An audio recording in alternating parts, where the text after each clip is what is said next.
Shalom, shalom. It's your boy Mikhail Yacob. Hope everybody's doing well today. I just wanted to drop a little nugget of knowledge. I said I was going to drop this on quote unquote Saturday, but I got a little caught up. I was outside playing some basketball with my brother in law, so just kind of lost track of time and all that. But yeah, I got a few minutes now, so here we go. We're going to be looking at Bereshit or Genesis 2:17, and I'm gonna go down to it on the page. And it's it's Yahuwah speaking to Adam, and it says, "Of the tree of knowledge of good and evil, do not eat, for in the day you eat of it, you shall surely die."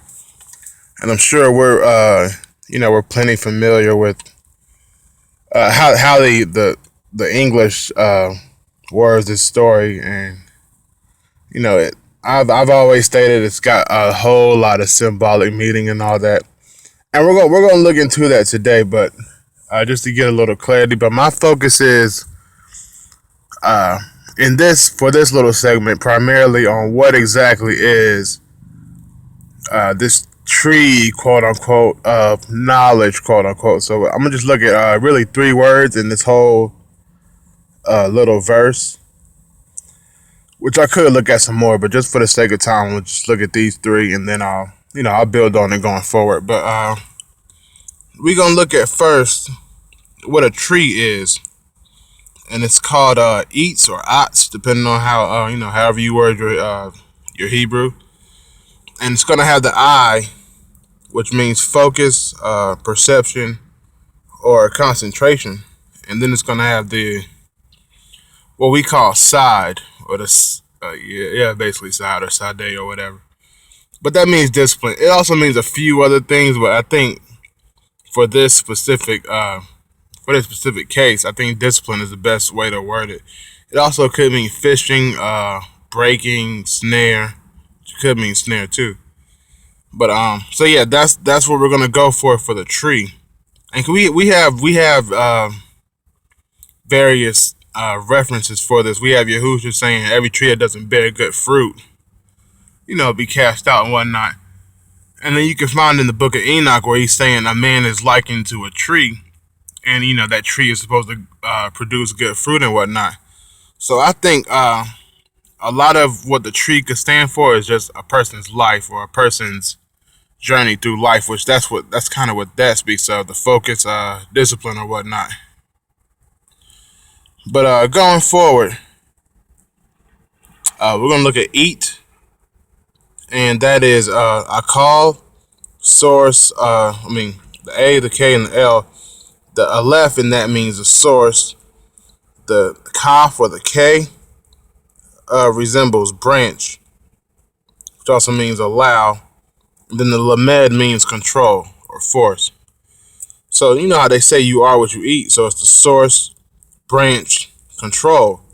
So whatever you're eating, you're giving the branch of control to, ideally, in your body and your system and whatnot. And lastly, we're gonna look at what knowledge is, dath. And we got the delet, which means interest, the eye, which means focus or concentrate, and then we got the tav, which means monument or sign, or the tau, I should say. So we get that knowledge. Knowledge means interest, a focused monument. Basically, you enter, you focus on something, and you make a monument of it based off what you focus on. But here's where it gets really interesting. We're gonna go down a little bit further, and we're gonna look at what the Hebrew refers to as time, and that is eat or at, depending on how you say it, and that's the perception or focus of the monument. So time, the only difference between time and knowledge is just the dalet, is just the entrance of it. So what I gathered, and you guys let me know what you think. The reason that Adam and Eve that Yahuwah told them, hey, the day you, quote unquote, the day you eat, the day you source, the day you liken your force to this focused discipline, this tree, that's when you'll die. Now, why will they die? Because it seems like a curse specifically from Yahuwah, and our whole Christian understanding of it is, oh, they didn't listen to the Lord, so they got to die. But let's look at this just from a plausible standpoint. Anything that is in time itself has to die. And I put a post up what flesh is. So just look at that as well, and it kind of gives you a better example of this. But anything that is comprised of within time eventually dies. It's a monument. The word time has monument in it. The word death is muth. I'll write that down. The word death is muth, which means manifested monument. Give me 1 second.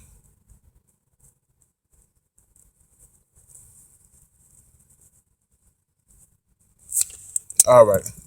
Jot it down real quick. Where did I write it? Right there. Let me get in the light a little bit. All right. That's the muth. You got the M, the U, and then the tau. The mem, the ua, and the tau, excuse me.